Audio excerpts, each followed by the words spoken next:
आइए दोस्तों, आज मैं आप लोगों को वैक्यूम असिस्टेड ब्रेक कैसे काम करता है इसके बारे में जानकारी देने वाला हूँ।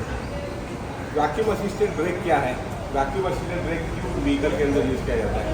तो नॉर्मली देखने को जाएगा तो पहले गाड़ियों में मैकेनिकल ब्रेक थे, उसके बाद में हाइड्रोलिक ब्रेक आ गए। तो ये मैकेनिकल ब्रेक और हाइड्रोलिक ब्रेक को अप्लाई करने के लिए आपको जो पेडल का जो फोर्स देना पड़ता है वो फोर्स ज़्यादा देना पड़ता है, तो हमको इफर्ट्स ज़्यादा लगता है।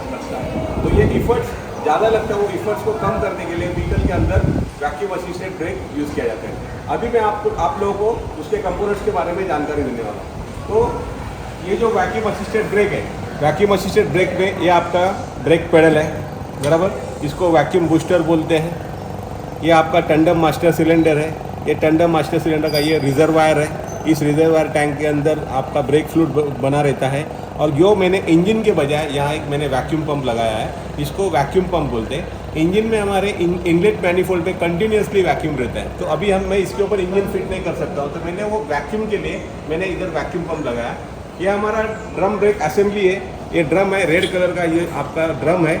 इसके अंदर ये ब्रेक शू है, ये आपका व्हील सिलेंडर है, और ये आपकी ब्रेक लाइन शू रिटर्न स्प्रिंग है। तो ये ब्रेक कैसे ऑपरेट होता है, तो इसका ये यूज़ करने के लिए मतलब इसको इफर्ट्स कम करने के लिए इन्होंने क्या किया है, इंजन का जो वैक्यूम है, इंजन का वैक्यूम का क्या किया है, हेल्प लिया है, असिस्ट लिया है, इसीलिए इसको वैक्यूम असिस्टेड ब्रेक कहा जाता है। वैक्यूम असिस्टेड ब्रेक में आपको ड्राइवर को कम से कम ताकत लगाना पड़ता है, सिर्फ जस्ट आप अगर इस पेडल को प्रेस करते हो तो ब्रेक लग जाता है। तो जैसे आप इस ब्रेक मारते हो, क्लच पेडल का ब्रेक पेडल को दबाते हो, तो ये वैक्यूम बूस्टर के अंदर बीच में एक डायफ्राम है, ये डायफ्राम के अंदर एक बाजू में वैक्यूम क्रिएट होता है। जैसे आप ये प्रेस करते हो तो ये वैक्यूम का जो पाइप है, ये जो वैक्यूम का इस डायफ्राम के बैक साइड में वैक्यूम क्रिएट हो जाता है। जैसे वैक्यूम क्रिएट हो जाता है तो इसके अंदर का जो प्लंजर रॉड है वो पिस्टन को क्या करता है, पुश करता है। पुश करने के बाद में यहाँ से ब्रेक फ्लूइड यहाँ ब्रेक पाइप लाइन के थ्रू व्हील सिलेंडर में जाता है और ये ब्रेक लाइन शू बाहर आ जाते हैं। तो जैसे कि मैं आपको ऑपरेट करके बता रहा हूँ, ये ऐसे ड्रम घूम रहा है, जैसे मैं प्रेस करता हूँ तो वैसा ये पेडल पे प्रेस करने पे ब्रेक रुक जाता है, ड्रम रुक जाता है।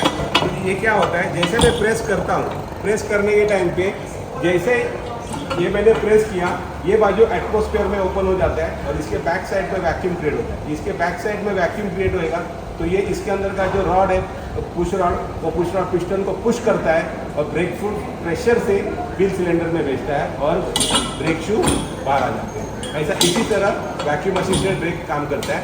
वैक्यूम असिस्टेड ब्रेक का बेनिफिट ऐसा है कि ड्राइवर को ब्रेक मारने के लिए इफर्ट कम लगता है। इसमें खराब होने के चांसेस क्या रहते हैं, टंडम मास्टर सिलेंडर है, इसका कीट जा सकता है, इसके अंदर का जो मास्टर सिलेंडर कीट है वो कीट जाता है, या इसके अंदर का वैक्यूम बूस्टर का अंदर जो रबर का डायफ्राम है, रबर का डायफ्राम अगर क्रैक हो गया, पंक्चर हो गया तो ब्रेक मतलब लगने का कम हो जाता है, या ब्रेक फेल होने का क्या रहता है, चांसेस रहते हैं। तो इसी को बोलते हैं vacuum assisted brake.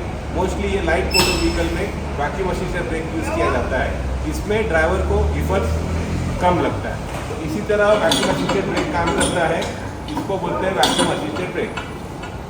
Thank you.